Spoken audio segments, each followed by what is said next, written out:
Luto kami ng arroz caldo. Tinuturoan ko itong magluto ng arroz caldo. Ganyan. Tapos, ikiwar-kiwar mo. Oh. Halu-haluin mo lang.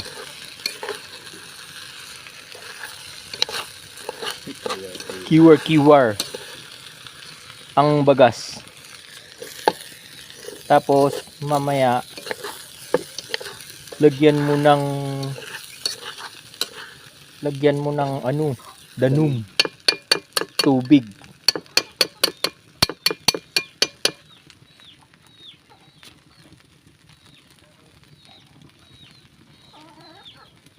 Mamaya kunti. Takpan muna natin ng kunti. I-ready mo na yung danum.